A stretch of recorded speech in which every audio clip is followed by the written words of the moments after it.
As with any bike without a center stand, the first part of getting the bike off the ground is using a rear stand. Now you don't have to go crazy. If all you're looking for is something for basic maintenance like tires, brakes, chain lubing, and that kind of thing, all you need to spend is 40-50 bucks. I'll put some links down below to some good products.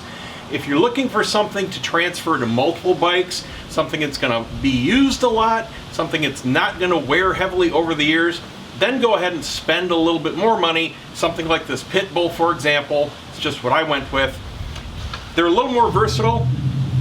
You can use them on varying widths of bikes and change it very easily and quickly, and it'll last you a real long time, but you don't need to spend that kind of money. Now likewise with the rear, the best and easiest and certainly the most stable solution is to use a front stand on your triple trees, something with an adapter made for your bike. Other types of front stands will go directly underneath the forks.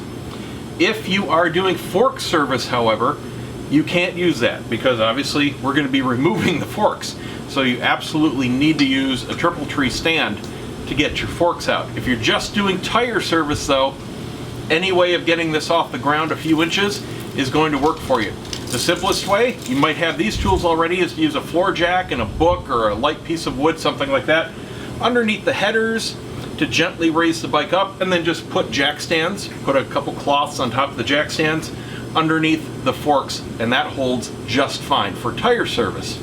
Likewise, the less expensive jack stands will go directly to the bottom of your forks, just like automotive jack stands would.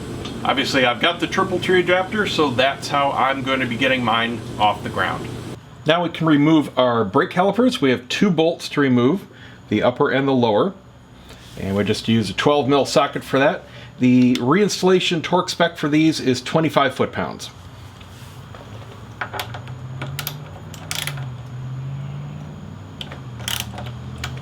Now you do need to take care when removing your calipers because they can very easily bump your wheels, and if they're painted wheels like this, they can very easily scratch.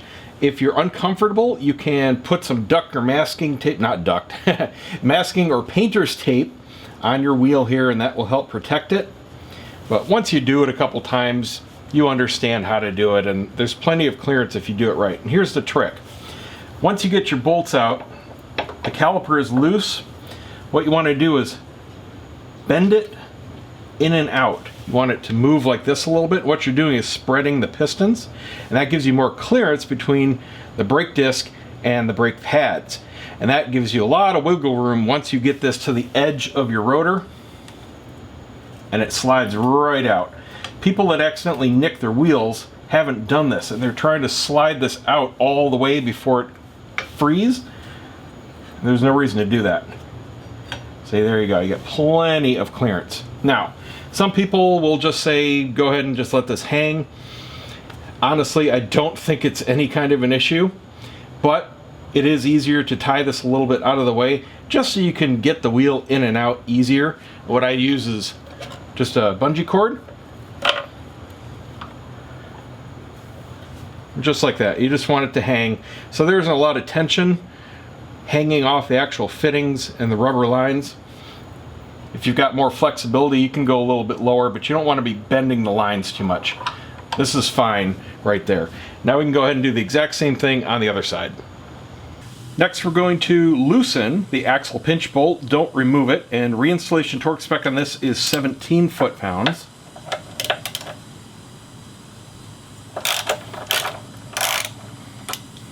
Now we can unscrew the axle, and reinstallation torque on that is 47 foot-pounds.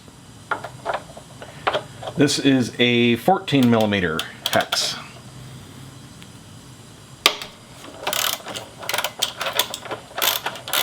Once you clear the end threads, it's ready to just slide right out. Make sure you're supporting the wheel. I just grab it, if it's cool, through the brake rotors here and ease it down as it drops straight down. So you just gently support the wheel, slide the axle out. You want to set this down somewhere fairly clean. So you'll notice spacers on each side of the front wheel. They are identical, just so you know. Just don't forget them when you go to reinstall the wheel. And that's it for getting your front wheel off. That's good for doing any of your tire changes, any of your brake work, etc. It's super easy on this bike. Reinstallation is exactly the reverse, and I called out the torque specs, and that's it. See you guys next time.